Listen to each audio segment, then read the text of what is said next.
Into the light dropping, to get us through the rest of this long season, we got a new game mode called Onslaught alongside it. If you don't know already, Onslaught is the new PvE horde mode that has 50 waves to crash through on legend and regular difficulty. We're going to be reviewing a Stasis Warlock build that helped me breeze through several legend runs and even helped save runs that almost ended due to everyone dying or the ADU almost being destroyed. If you're new here, welcome to the family, and if you've been here, welcome home. One of the best things about Onslaught is the ability to test out builds and see how they rank against enemies that get progressively stronger each wave you clear. Every 10 waves the difficulty increases with many challenges that grant heavy drops and occasionally spawning a Tormentor.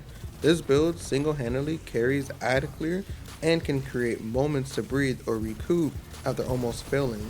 This build gives heavy crowd control and offers super good sustainability. This build is also able to constantly freeze enemies and do increased damage to them by shattering the enemy or crystals that spawn nearby. For our abilities, you can run either healing or empowering rift. I like the healing rift just so I can sustain myself and keep myself good on health in case I take too much damage at once or in case a ally needs a little bit of help. The penumbral blast, because that's the only one that you'll have. The cold snap grenade is going to be a grenade that freezes on impact and sends other seekers to find and freeze your targets. Your aspects are going to be ice flare bolts. Shattering a frozen target spawns an additional seeker that tracks and frees other nearby targets. This is going to be good because it's going to help our stasis find and freeze additional targets, and you'll also see that when those flares go out, it can also freeze the same enemy over and over again, stacking your shatter damage on that enemy or enemies nearby. The other aspect we'll run is Glacial Harvest. Freezing targets create stasis shards around the frozen targets. Higher tier combatants create more shards.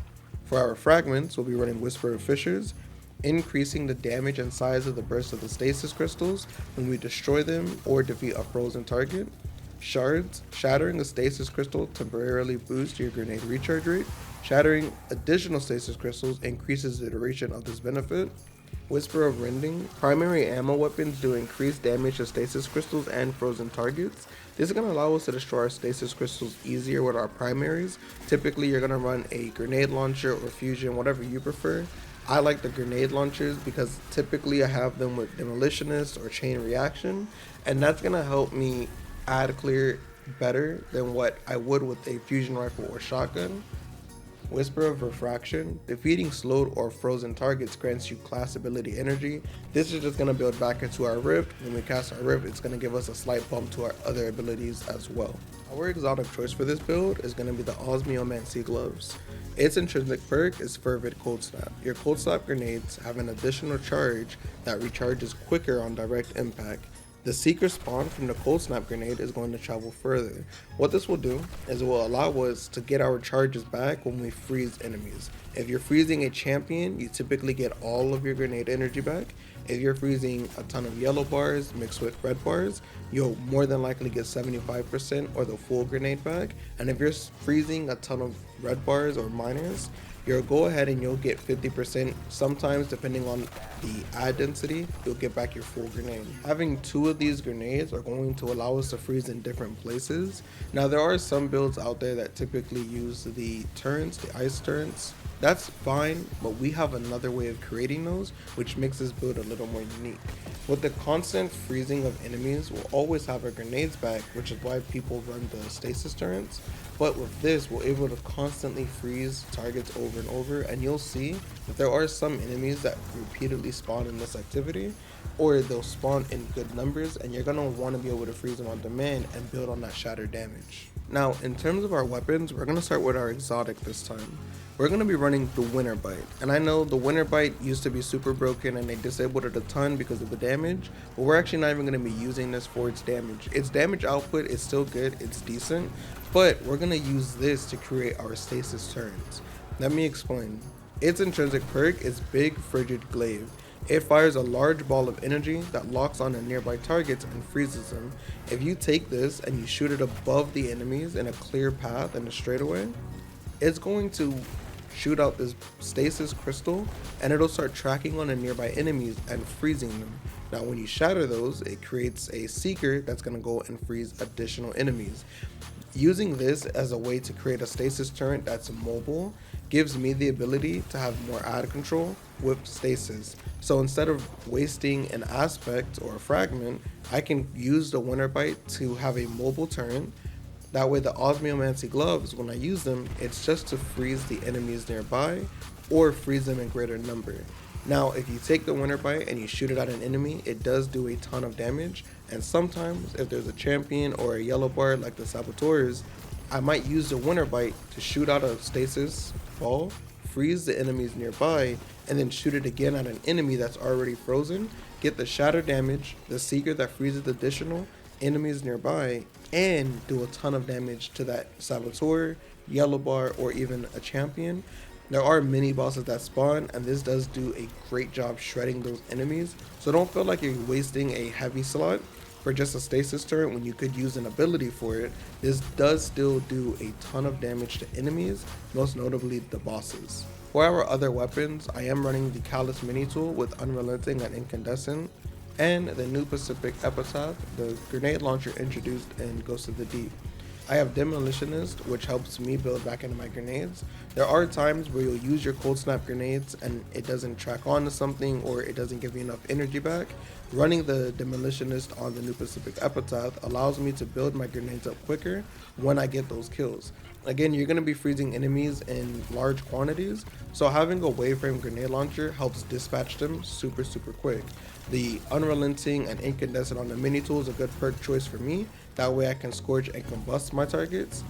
There are times where you're just burning through red bars. The mini tool helps shred them and plays into the mods that we'll be running to create orbs of power to feed back into our abilities. Now our mods, we are going to be running some artifact mods to build that solar and stasis synergy. We'll be running Flint Striker, rapid solar weapon precision hits, and rapid solar weapon final blows will grant us Radiant. Radiant's going to give us that damage buff to the mini tool to help us still pump out that nice damage on red bars and some of the yellow bars. We're going to be running Pillar of Ice. Defeating a frozen target spawns stasis crystals.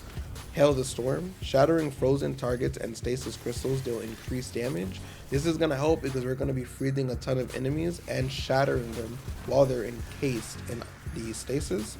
Shattering stasis crystals release shards of ice that damage and slows targets. Again, this just builds into that synergy to our build, and it just helps us burn through those enemies a little bit quicker. And Raise of Precision. While Radiant, Solar Precision Final Blows cause combatants to ignite. That just builds back into the mini tool, and again, that's going to build into the mod setup that we'll be running for this build. For the mods on our armor, for the helmets, we're going to be running Heavy Ammo Finder, which is going to help with the ammo economy on Winter Bite since we are going to be using it to create these mobile stasis turrets.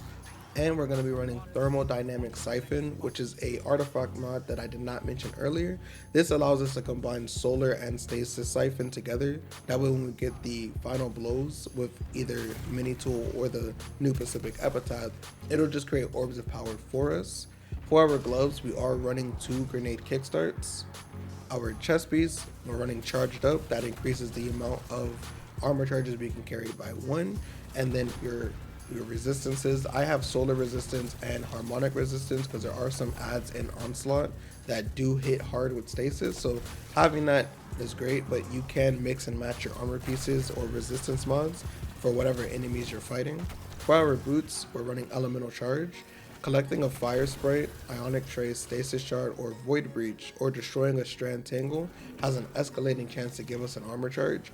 That just helps us build back into the armor charge that when we throw a grenade, it gives us back additional energy with Grenade Kickstart. And we're running stacks on stacks. Picking up an Orb of Power grants 1 additional stack of armor charge. For our class item, we are going to be running Bomber, Reaper, and Bomber again. 2 Bomber mods and a Reaper mod. In terms of gameplay loop, all you'll be doing is waiting for the enemies to spawn and throwing out your cold snap grenades to freeze them.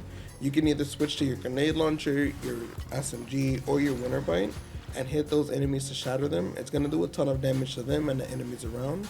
And sometimes you'll notice that the flares that seek out other enemies will come back and refreeze an enemy. This is really good in terms of like your champions, because sometimes you have those barriers.